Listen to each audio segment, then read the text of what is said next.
Olá, pessoal. É um prazer estar aqui com vocês neste momento para fazer as honras da casa. Eu tenho o prazer de apresentar para vocês nesta gravação uma figura muito especial de alguém que chegou este ano de 2020 no PIC, Programa de Iniciação Cultural aqui de Araguari, trazendo a toda a sua sensibilidade, trazendo todos os seus conhecimentos, a sua riqueza e a sua beleza interior, a fim de transmitir às nossas crianças, preparando-as para o futuro. De quem que eu estou falando? Eu estou falando do professor Diego Bosnick, um jovem músico que irá aqui nesta gravação falar um pouquinho a respeito do seu trabalho, a respeito da sua vida. Então, nós vamos saudar o Diego e pedir a ele que se identifique falando onde nasceu, a sua idade, e aí depois nós vamos fazer um bate-papo. Olá, Diego, seja bem-vindo. Olá, Públio, muito obrigado. Eu agradeço demais pelas palavras, são muito gentis. Queria dizer que é um prazer não só estar aqui com essa entrevista, mas também poder colaborar com um projeto lindo que é o PIC.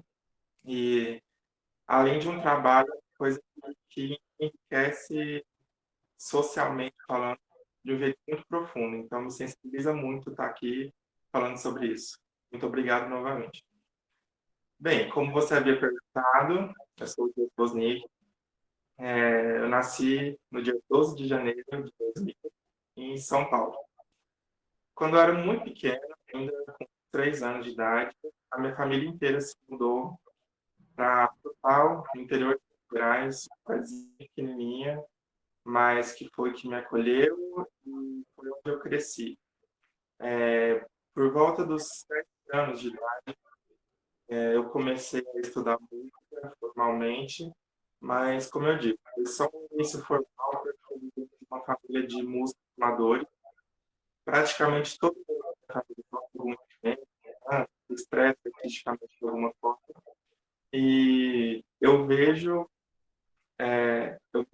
como resultado desse ambiente, dessa criação de um meio artístico, de um musical, e não poderia ser muito diferente, né? O fruto geralmente não sai longe do pé. Então, numa família de músicos, numa família de artistas, foi meio natural eu me encaminhar para esse lado. Com 7 anos de idade, havia um projeto social na escola em que eu estudava que ensinava flauta doce e musicalização infantil através do canto. Eu tive o primeiro contato com o ensino formal. Logo que eu iniciei o projeto, a minha vida mudou completamente. A música se tornou mais que uma paixão, quase um vício para mim. E desde então eu fui atrás de estudar, e até chegar à conclusão de que era isso mesmo que eu deveria fazer o resto da vida e que eu seria capaz de ser tão feliz como eu sou hoje, fazendo qualquer outra coisa que não. Depois desses primeiros meses de contato na escola, eu descobri que nessa cidade que eu tinha chegado, tinha acabado de abrir um conservatório municipal. E foi nesse conservatório que eu e as minhas 2 irmãs mais velhas do que eu, foi que nós começamos a estudar. É importante ressaltar que a dinâmica de um conservatório municipal, especificamente daquele projeto, se assemelha muito mais a um projeto social do que a ideia do conservatório que a gente tem hoje em dia, olhando, por exemplo, para os conservatórios de Minas Gerais, ou dos grandes conservatórios particulares em São Paulo e no Rio de Janeiro, é uma realidade completamente diferente. Esse conservatório é basicamente uma escolinha de música, digamos assim, escolinha no sentido afetivo, e em que as pessoas que davam aula lá eram todos músicos sem uma formação acadêmica muito sólida, mas músicos profissionais, na sua maneira, que viviam disso, e foi ali o meu grande ambiente formador, né? Como eu fazia flauta doce na escola, foi natural que eu buscasse estudar os estudos de flauta doce no conservatório. Então, foi o primeiro ingresso lá. No conservatório, eu fui apresentado uma realidade diferente da que eu vivia até então. Inclusive, na época, o conservatório, como não tinha curso de educação infantil, ele só aceitava alunos a partir de 10 anos de idade. E por muito tempo isso foi um grande dilema para mim. Eu tinha 7 anos, estava doido de vontade de estudar música e sabia como fazer.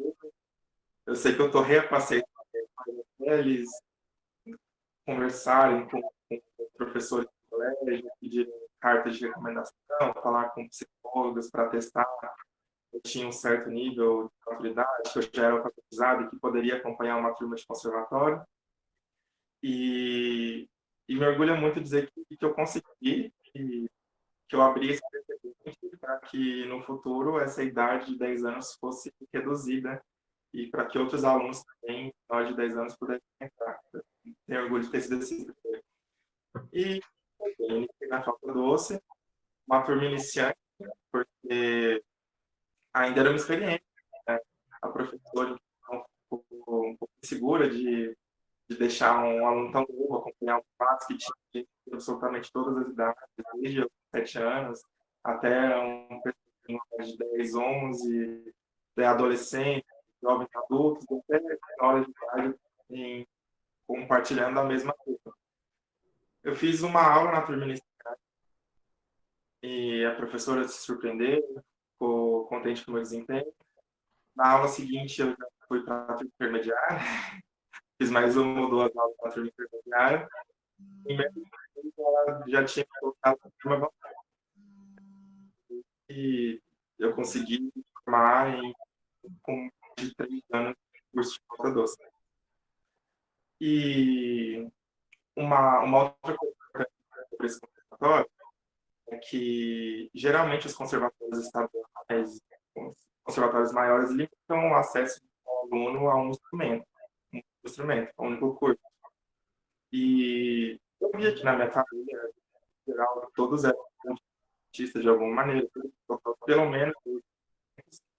E foi então que, com 9 anos, depois de já ter uma certa no curso de flauta doce, eu decidi ingressar em mais 2 outros cursos. Um curso que já existia, o curso de teclado, que as minhas irmãs já faziam, eu já era doido para entrar também, consegui fazer concomitantemente ao curso de flauta doce. E naquele ano também se inaugurava no conservatório o curso de violoncelo, que futuramente chegaria a ser o meu estudo, meu objeto de estudo na faculdade, né? Mal sabia eu que, com 9 anos de idade, estava plantando a sementinha que iria desenvolver a pessoa que eu sou hoje, né? Um violoncelista e professor de violoncelo, que foi ali que eu descobri o que eu amava fazer. No ano seguinte, já com esses 3 cursos, eu fui apresentado nos cursos, fui fazer canto coral, depois que eu me formei em flauta doce, eu fui fazer bateria, depois que eu me formei em violoncelo e em teclado, eu fui experimentar um pouco, fiz umas aulas de clarinete, basicamente tudo que o conservatório tinha que eu tinha para me oferecer, eu aproveitei. Eu estudava de manhã, né? Então, de tarde o conservatório era muito segmentado, né? Eu saía da escola, corria para casa para almoçar e ia para o conservatório, passava a inteira lá, transitando entre as aulas. Foi um ambiente feliz, assim, foi o que me permitiu uma sociabilização grande. Eu fiz amigos lá porque eu tenho até hoje, que foram para a vida inteira. Foi lá que eu tive algo para fazer além da escola, que eu aprendi uma profissão. Enfim, é um ambiente muito semelhante ao que eu vejo no PIB, por exemplo, em que agora não mais devido a isolamento, mas durante muito tempo os alunos podiam ir para o pro projeto, aquele ambiente da natureza, como é o conservatório que eu estudei, e passarem lá o dia inteiro, quase todos os dias, e ter aula, e conversar, e ter esse contato. Isso foi muito influenciador para mim e eu vejo o quanto é raro hoje em dia projetos com esse tipo de formato. Então, isso é algo que eu valorizo muito no PIC. Aí, depois de alguns anos assim, eu consegui me formar nesses três instrumentos, flauta doce, violoncelo e teclado. Eu passei a fazer algumas aulas particulares. Estudei violão popular em aulas particulares, e estudei o que eu sempre desejei a vida inteira, mas não tive condições financeiras, foi ensinar piano. Também é algo paixão, você sabe muito bem, e até hoje, mesmo tendo optado pelo violoncelo na faculdade, é algo que me divide o coração. Eu falo de violoncelo, que é um instrumento bom, e jamais vou conseguir me decidir, escolher somente um e abandonar o outro, mesmo tendo que devido à faculdade, obviamente, maior. Quando eu cheguei no ensino médio, na escola, eu me distanciei um pouco da música, porque estava chegando a época de vestibular, e aquela indecisão, aquela de todo adolescente do que fazer, de faculdade. Eu me focava bastante na escola, então é natural que os professores, muita gente vai fazer música, e começou uma certa pressão para que eu fizesse medicina. Era uma área pela qual eu gostava, né? Gostava, mas os professores me incentivavam muito mais e, enfim, isso acabou me levando ao final do terceiro ano do ensino médio a prestar o vestibular de medicina. E eu passei em duas faculdades federais, a Federal do Rio de Janeiro e a Federal de Lavras, inclusive eu passei em quinto lugar, e começou aquela grande confusão, né? Fazer medicina ou não, abandonar agora fazer Que música. coisa, Foi muito que coisa aí, né? na minha vida, mas eu tenho a sorte de ter uma família inacreditável que me apoiou desde o primeiro momento em que eu decidi fazer música. Eu ia perguntar isso, desculpa de te interromper, mas eu ia perguntar isso. Ia falar, qual foi a postura, como foi seu pai, sua mãe, suas irmãs? Pois então, a minha família, por ser de artistas, felizmente compreendeu, né? E, inclusive, eu digo que era muito o contrário do que a maioria das famílias diz, né? Quando a gente fala, nossa, eu quero ser médico, a família fica toda feliz, super dá um apoio. Ou então, quando fala, eu quero ser músico, a família fala, tem certeza, porque a música passa fome, música aquilo. E aí, foi engraçado porque é justamente o contrário, né? Quando eu falava que queria ser médico, eles entendiam, faziam uma cara meio assim, tipo, tudo bem, é a sua decisão, a gente vai. Mas quando eu dizia que queria fazer música, eles super apoiavam e tal. Eu não venho de uma família de condição financeira abastada, tudo que foi conquistado com muita dificuldade, mas foi algo que meus pais, desde sempre, investiram tudo que eles podiam é, em educação musical para gente. A minha casa sempre foi repleta de instrumentos musicais. Foi engraçado, porque a gente nunca teve casa própria, a gente nunca teve carro, até hoje não temos, nem casa, nem carro, mas em compensação, a gente sempre teve tudo com o instrumento que a gente podia sonhar. E foi uma decisão muito sábia. Hoje em dia eu vejo uma decisão muito sábia dos meus pais, fazer crescer nesse ambiente, né? As minhas duas irmãs mais velhas, nenhuma delas escolheu a carreira profissional em música, mas as duas ainda tocam, cantam. A gente, inclusive, por um tempo, teve um grupo para tocar tocar em casamentos e cerimônias assim, que era composto por mim, pelas minhas duas irmãs e por dois amigos de conservatório, ou seja, a música virou uma empresa familiar, digamos assim. Legal, legal. Depois que eu passei em medicina e que já estava provado para mim mesmo que eu conseguiria, que eu realmente estudei, me dediquei e passei, foi aí que eu tive uma liberdade um pouco maior de falar, bom, não estou escolhendo música por falta de opção, sim porque é o que eu realmente quero fazer. E, e foi assim, depois que eu concluí o ensino médio, tendo passado esses anos de ensino médio mais afastados da música, eu passei um ano depois da escola estudando música em geral, trabalhando bastante, que é uma coisa que eu já fazia há alguns anos, e tendo aulas de violoncelo particular com o professor Guilherme Satomi, que hoje em dia é meu professor na UFO e é um grande parceiro do PIC. Foi uma pessoa a quem eu devo muito e que me estendeu a mão e que possibilitou eu estar onde eu estou hoje, que teve toda a paciência do mundo comigo. E se eu for falar tudo que ele fez por mim nessa vida, a nossa entrevista vai ter muitas horas. Mas muito grato a ele. E no fim desse ano, desse processo, trabalhando, estudando, eu tive a graça, a sorte de ser aprovado em primeiro lugar no vestibular. Aí comecei, me mudei para Uberlândia, primeira vez morando sozinho, né? Então foi um universo de descoberta, uma cidade nova, um curso novo, uma realidade completamente nova que eu praticamente não conhecia. E foi então que começou essa minha aventura musical, digamos assim, e que me levou posteriormente a conhecer você, a conhecer a realidade do PIC, a me encantar pelo projeto e ter a felicidade de hoje eu estar trabalhando aí. Veja aí que beleza, você fez um ótimo resumo e ficou assim bastante, acho que bastante desenhado para o nosso espectador, né? Para aquele que está nos assistindo. Você disse aí a respeito do professor e mestre Kayami Satomi, que ele é um parceirão do PIC. Na verdade, eu acho que o PIC existe por causa dele, né? Na verdade, porque eu conheci o professor Kayami no ano de 2009, quando ele estava na UFO, à frente da Orquestra Camargo Guarnieri.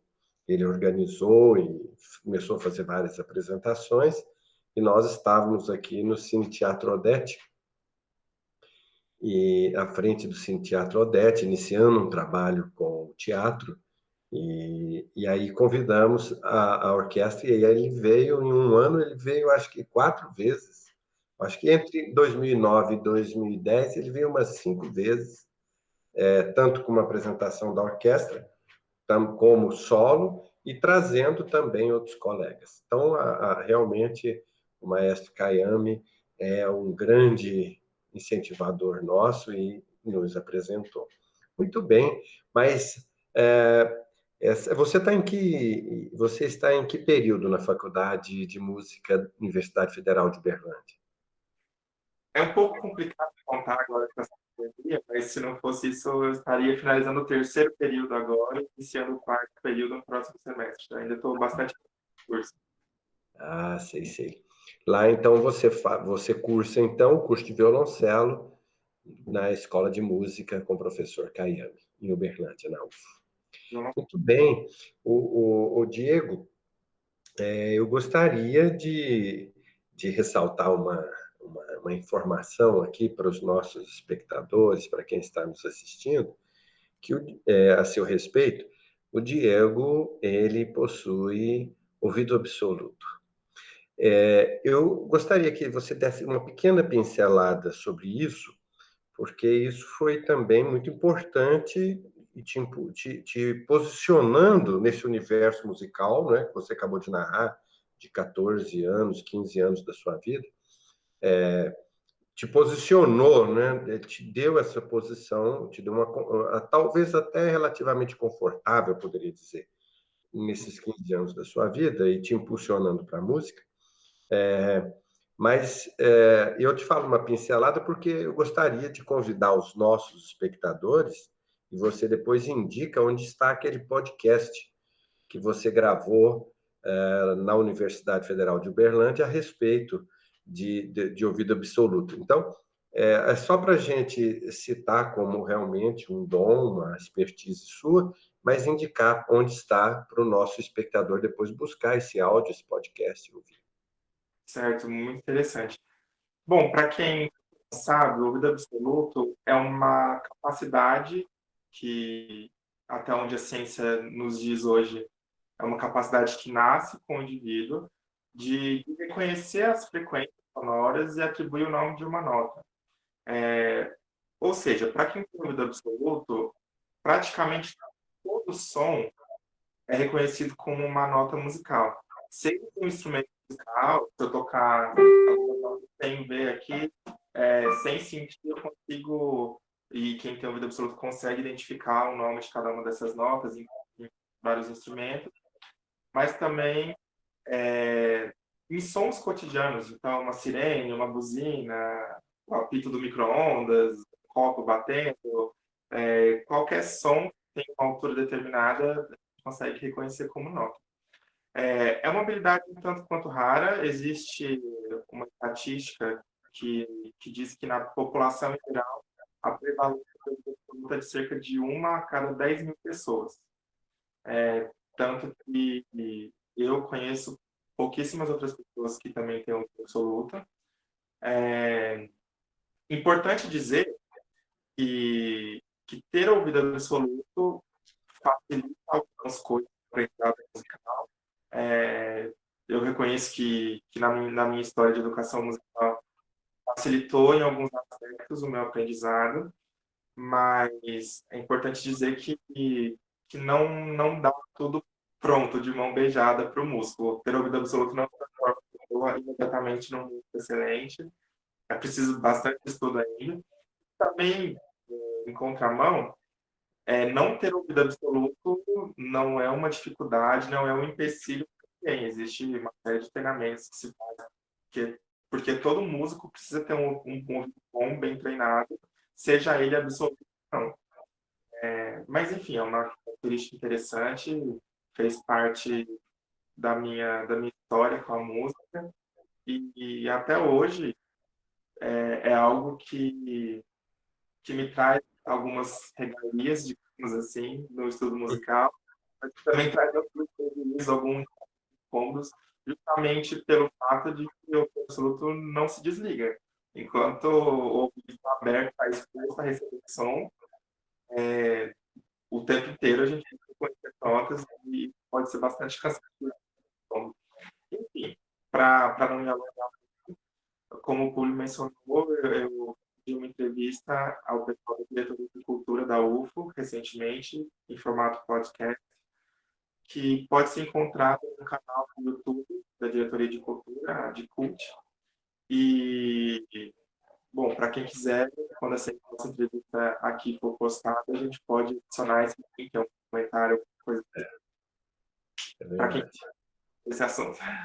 É verdade. Pois é, mas é uma curiosidade interessante na estrutura da sua formação musical, né? Você foi falando e descrevendo aí a evolução, né? Falando do ambiente doméstico seu, da sua família, né?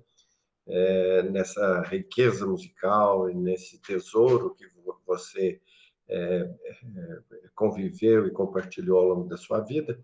Então, aí eu fico me perguntando, a nossa convivência tem sido relativamente afetada por causa da pandemia, né? Porque a gente tem dado aula para os meninos virtualmente, quando nós começamos o ano letivo no PIC, veio logo a pandemia e isso prejudicou a nossa convivência. Então, eu vou aproveitar aqui para poder falar e perguntar sobre isso, né? Porque, então, se você teve esse ambiente doméstico, hoje você passou por esses diversos instrumentos, você disse que a sua alma é composta, não é, é composta por piano e violoncelo, sem exclusão dos demais, é claro, mas principalmente nesses dois universos. E a sua. Você tem um gosto. Você é eclético musicalmente? Você tem uma tendência erudita, popular? Quem é o Diego musicalmente nessa direção? Bom, sabe que essa é uma pergunta um pouco difícil de responder, é, porque eu acho que nem eu saberia dizer muito. Naturalmente, devido aos meus estudos na faculdade, serem voltados à música, é natural que eu tenha essa predisposição, esse gosto maior por música erudita, porque, querendo ou não, também é um objeto de estudo, um objeto de trabalho, mas, diferentemente do estereótipo do músico erudito que rejeita a música popular, eu também gosto muito de música popular, e nesse sentido, acho que eu poderia dizer que eu sou bastante eclético, mas eu não consigo me prender a gêneros musicais, eu não consigo dizer, gosto de rock, gosto de MPB, eu gosto de tudo, desde que eu sinta uma qualidade musical naquela produção, ou desde que aquela obra me toque de alguma forma. É uma coisa muito consciente, muito subjetiva, que eu tenho uma certa dificuldade de definir racionalmente. Então, eu gosto de absolutamente tudo. A diferença é que na música praticamente tudo eu reconheço uma qualidade ou alguma matéria de sensibilização que me agrada. E na música popular, isso é um pouco mais aleatório. Não tem um gênero específico que me agrade mais do que os outros. Então, eu vou te pedir para você falar disso com a mãozinha no piano. Você mostrar para os nossos espectadores, para aqueles que estão nos assistindo, que estão te conhecendo nesse momento, a respeito disso. Que você, pela sua inspiração, o que você gostaria de mostrar para a gente no piano, desse seu gosto musical e daquilo que te chama a sua atenção, daquilo que você respira musicalmente. Bom, eu preparei algumas coisinhas aqui rápidas, mas que estão nos dedos, digamos assim.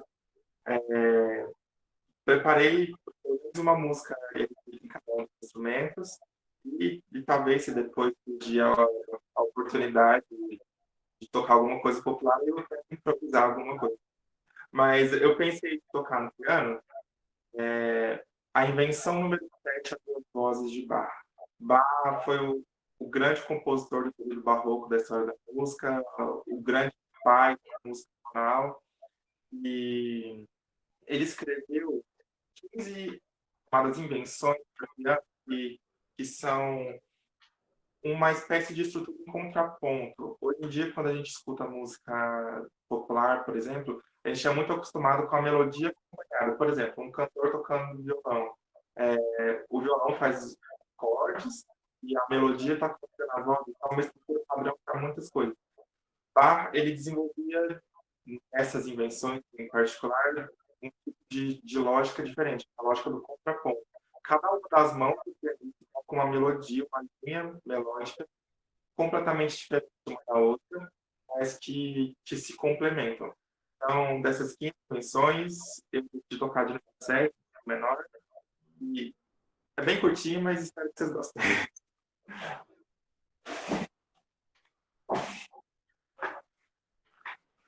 Eu só ver se o âmbito tá bom aqui.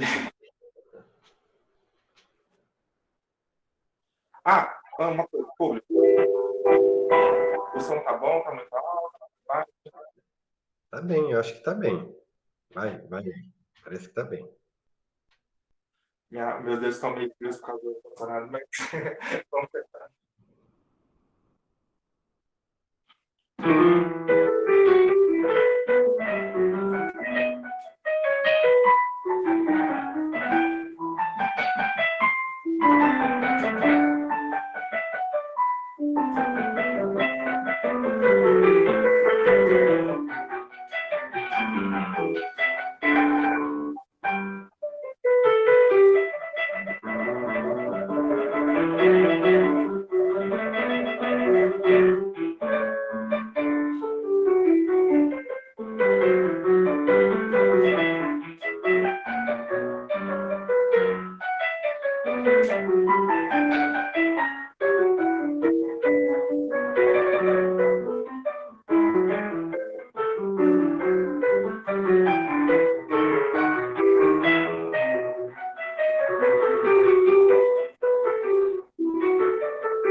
Que beleza, menina. Que beleza. Você gosta de Bach, outros compositores? Bom, nessa direção vai ser como você disse há pouco, não é que você transita, né, nesses compositores, mas além de Bach, o que que te chama a atenção ou quem te chama a atenção? Bom, em geral, eu tenho bastante gosto pelos compositores do período romântico. É um clichê, mas as melodias são bastante envolventes. Está mais próximo do que a gente é acostumado, que o nosso ouvido atual é acostumado a ouvir. Período Mas, romântico? Quem do período romântico? Quem são aqueles do período romântico? bom, especificamente para o piano, Chopin, Liszt, mais do final do período Debussy, para conjuntos sinfônicos, o meu compositor favorito é Mahler. É um compositor um pouco posterior a Beethoven, que desenvolveu no aspecto sinfônico o legado que Beethoven deixou com a sinfonia, de obras monumentais para grandes sinfônicos, para coros e vozes, e, e tudo dele é muito bom. Ele tem um trabalho muito bonito também para a música de câmara, as canções alemãs, que é completamente oposto, que é para grupos menores de instrumentos, e absolutamente tudo que ele compôs, eu acho assim, digamos assim, é o meu compositor favorito. Assim. Ah, muito bem, muito bem. Você podia também dar uma palhinha no violoncelo. Você preparou alguma coisa? Aliás, você não precisa preparar, né, menino? Você Ah, respira música. Você respira música. precisa. Bom, eu preparei, aliás, tentei relembrar aqui alguma coisa que eu tenha tocado recentemente. Eu lembrei de uma peça que eu fiz na aula de prática de conjunto na faculdade. Eu fiz uma matéria para música de piano e violoncelo, com um amigo meu pianista e eu no violoncelo. E a gente desenvolveu um repertório interessante de música brasileira. Eu conheci um compositor que até então era desconhecido para mim, que é Henrique Hudson, eu resolvi tocar uma dessas peças que a gente estudou, que é uma canção de Linar, originalmente para violoncelo e piano, mas o piano faz a parte do acompanhamento, então a linha melódica está sendo tocada no violoncelo. Eu acho que dá para fazer bastante sentido só com a parte do violoncelo. Essa canção de Linar, naturalmente, da música é apresentada com o nome francês de Berceuse. Então, Berceuse de Henrique Hudson. Ah, muito bem, então vamos ver. Uma coisa que eu preciso falar, que esse violoncelo que eu vou agora é um violoncelo novo, que eu está comigo há pouquíssimo tempo, há 3, 4 dias, e para quem sabe que sempre que a gente toca de instrumento é necessário um período de adaptação, pelo qual eu estou passando. Então, graças a Deus, se eu afinal eu tenho uma desculpa, que é o violoncelo. Ah, vamos conhecer o violoncelo, né? Você tinha falado mesmo da aquisição. Olha aí que beleza.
Muito bem, que beleza.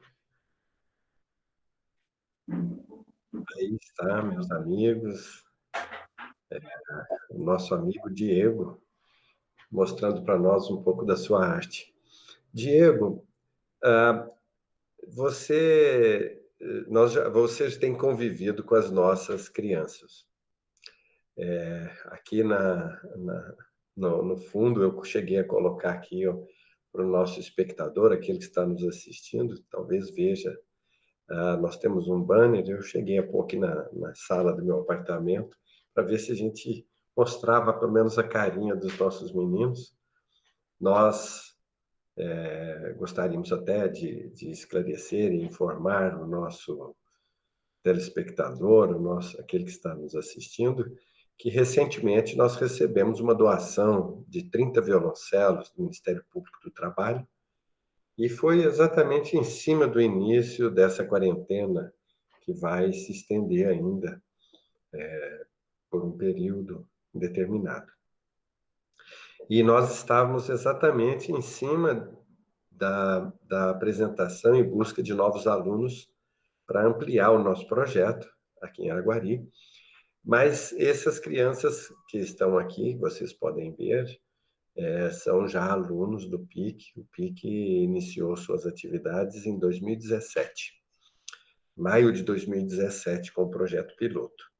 Então, o Diego tem convivido já há mais de 90 dias, né, dando aula para os nossos meninos, mais virtual, ou virtuais, as aulas mais virtuais do que presenciais, né, esse ano. Então, mas ele tem convivido com as nossas crianças. Eu gostaria que você falasse um pouco, Diego, dessa experiência aqui no PIC, aqui na nossa Associação Sementear, da sua visão, que você sente, o que você gostaria de falar a respeito desse trabalho que você já está realizando há mais de 90 dias com as nossas crianças. Bem, parando para recordar, o meu envolvimento com o PIC, apesar de ter sido muito intenso recentemente, é um envolvimento recente. Eu só fui, de fato, conhecer o projeto, conhecer os alunos das instalações em dezembro do ano passado, por ocasião do Festival de Violoncelo de Araguari. Foi a primeira vez que entrei em contato com o projeto, eu vi pessoalmente, mas é um projeto bastante famoso dentro da classe de violoncelo de Uberlândia. Importante dizer que o PIC é apenas um dos braços de várias outras instituições que meio que são responsáveis por um movimento do violoncelo na região do Triângulo Mineiro e sul de Goiás. Isso se deve muito, novamente, ao professor Kayame e os alunos da classe que atuam como professores dessa região e cada projeto, cada constitui um traço desse movimento do violoncelo na nossa região. E se você me perdoar, comparar um pouco tudo, mas é verdadeira, digamos que o PIC fosse o braço mais forte, digamos assim, porque dos projetos, é um projeto incrivelmente bem estruturado, tanto didaticamente, pedagogicamente, quanto no aspecto de projeto social. A infraestrutura, não preciso nem dizer nada, que a gente tem o orgulho de ter um local bom, apropriado para os estudos, agradável, amplo. A gente conta com o nosso cineteatro e depois, se o público quiser falar mais sobre isso, a gente tem recebido doações que só estão agregando a nossa infraestrutura de maneira muito positiva. E foi isso que, de início, me surpreendeu quando eu fui conhecer o PIC. Ainda não na comissão do professor. Eu já conheci a fama dos alunos de Araguari, que eram alunos que evoluíam muito rápido, graças ao ao trabalho do professor Bruno Thayer, que desenvolveu anteriormente com eles e que agora continua desenvolvendo, e a quem eu tenho o orgulho de me juntar e trabalhar lado a lado. Mas, conhecendo o PIC, eu fui entender o porquê de ser um projeto tão bem sucedido e a diferença que existia entre o PIC e os demais projetos. E como eu mencionei, para mim a principal razão está nesse envolvimento completo que o estudo de violoncelo, que o projeto exerce na vida das nossas crianças.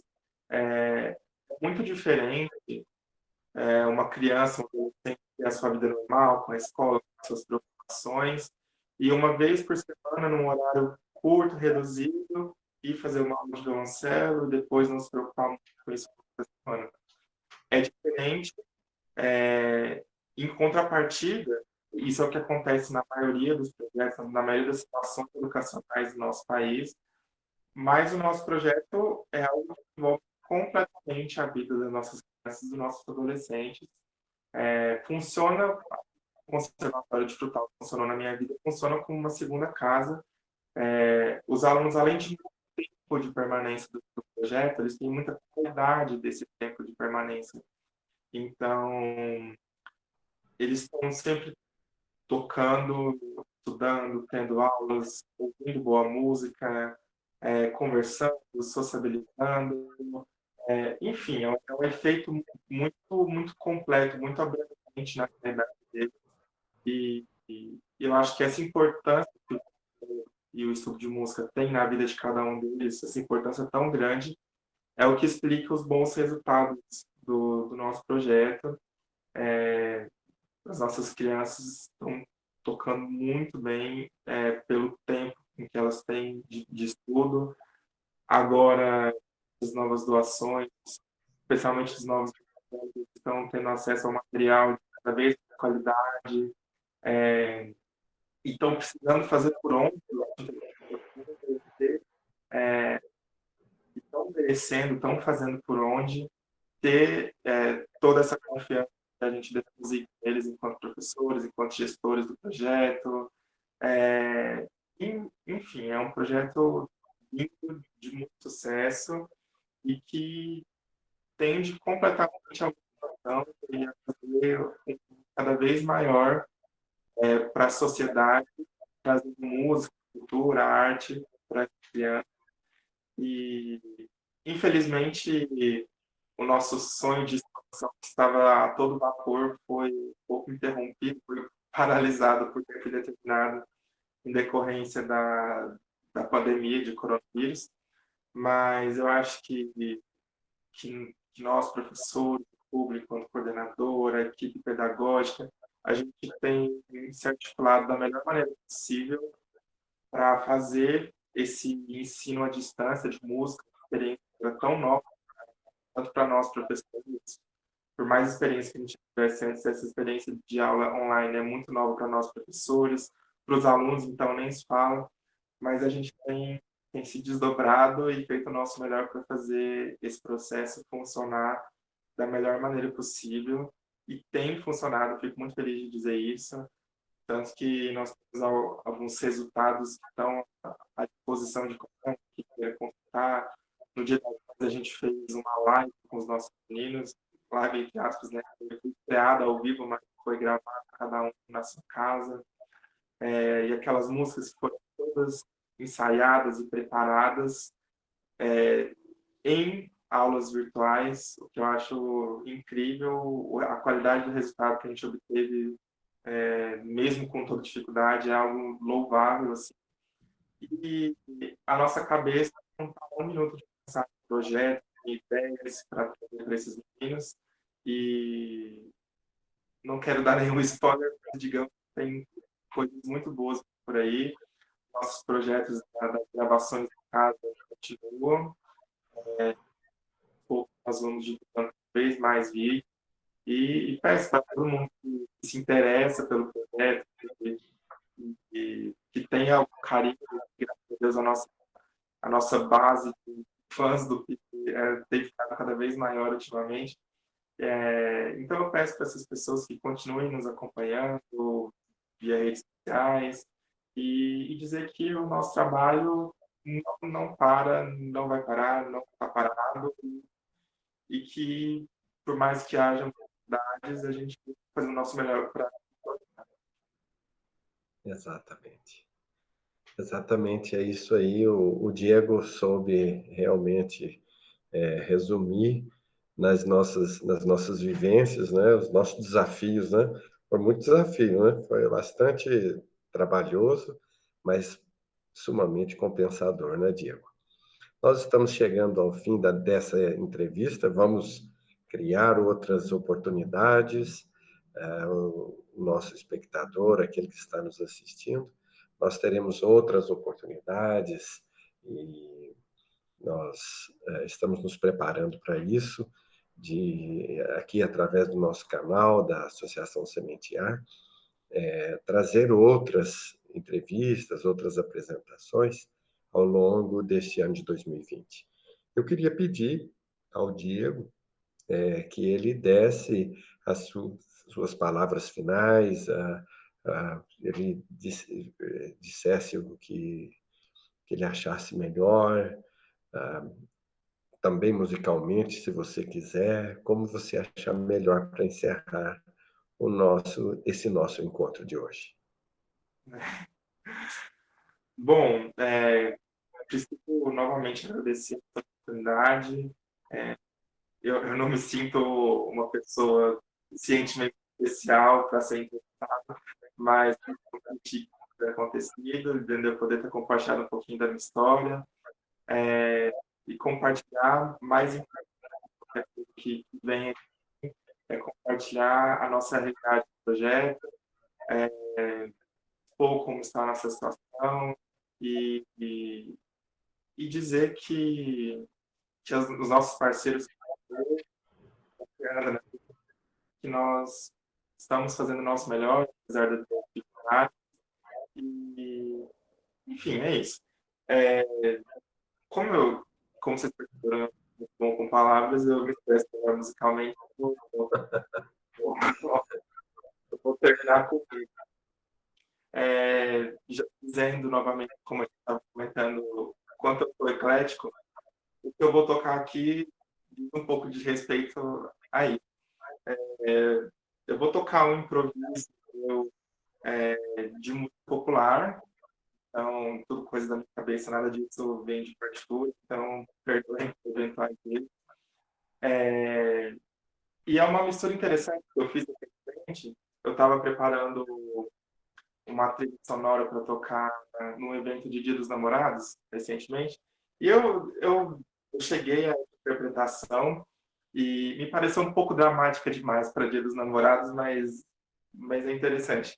É, novamente, sobre eu ser eclético. Essa música que eu vou tocar, a raiz dela é um tema de filme, tema do filme Love Story, da melodia bastante conhecida. E a introdução e alguns arranjos de finalização que me vieram na cabeça foram tirados daquela música Moça, do cantor Vando. Coisas completamente diferentes, completamente aleatórias. E na minha cabeça fizeram sentido juntos, eu misturei. E, enfim, chega de falar, vamos ver o que dá. Enquanto você se organiza, eu já vou me despedir também, agradecendo a todos os que estão nos assistindo. Muito obrigado. Foi um prazer poder criar essa situação, porque você disse agora há pouco, né? Mas de ser entrevistado, mas eu achei que a gente precisava dar conhecimento de quem é o responsável, quem são os responsáveis, na verdade, pela formação dos nossos meninos. O Diego, sobretudo, tem trabalhado questões técnicas fundamentais, né, junto com o professor Bruno. Então, eu queria mesmo mostrar para as pessoas quem são os professores, quem são os responsáveis. Então, agradeço, muito obrigado também. Peço aos amigos que impulsionem esse vídeo, que encaminhem, apresentem aos seus amigos. Para nós será um prazer ter a sua curtida e a sua companhia. Com vocês, o professor Diego Bosnick. Muito obrigado, pessoal.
Muito obrigado, Diego.